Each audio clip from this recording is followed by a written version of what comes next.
Salam, perkenalkan nama saya Angel Lopez dari Prodi Misiologi.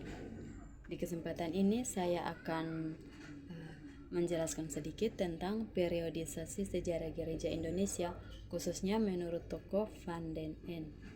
Pertama-tama saya akan menyampaikan tentang arti dari periodisasi.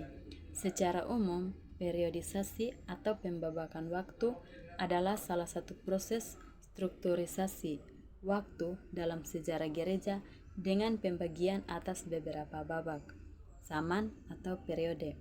Nah, dalam sejarah gereja Indonesia, periodisasi berarti suatu usaha dalam membagi-bagi masa sejarah gereja itu atas periode atau membagi-bagikan batas-batas waktu tertentu. Nah, cara pembagian periode itu ada bermacam-macam. Ada pula yang membagi dari segi perkembangan atau perluasan gereja itu, tetapi ada juga yang membaginya dari segi pertumbuhan organisasi atau kepemimpinan gereja itu sendiri.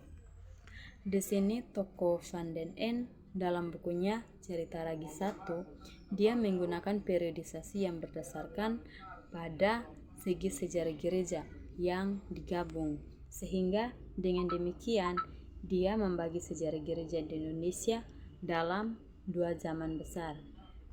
Dua zaman besar itu yang pertama tahun 1522 sampai tahun 1800. Pada periode ini, negara Eropa dan VOC memainkan peranan penting dalam perluasan dan pemerintahan gereja.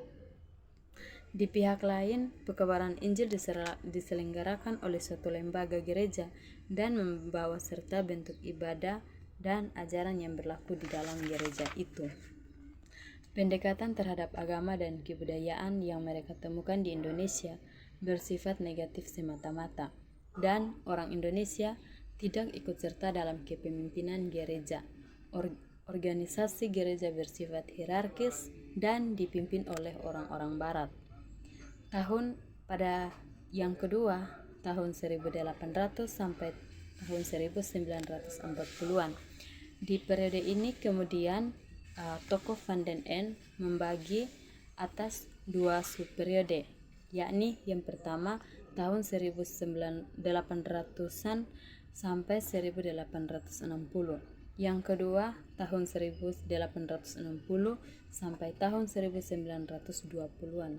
Pembagian ini didasarkan atas faktor perluasan, faktor pula berpikir para sending atau misionaris, faktor peranan orang-orang Indonesia dalam kehidupan gerejani, dan faktor perkembangan di bidang politis. Faktor-faktor ini berlaku bagi sejarah gereja di Indonesia, dilihat sebagai satu kesatuan. Sekian dan terima kasih.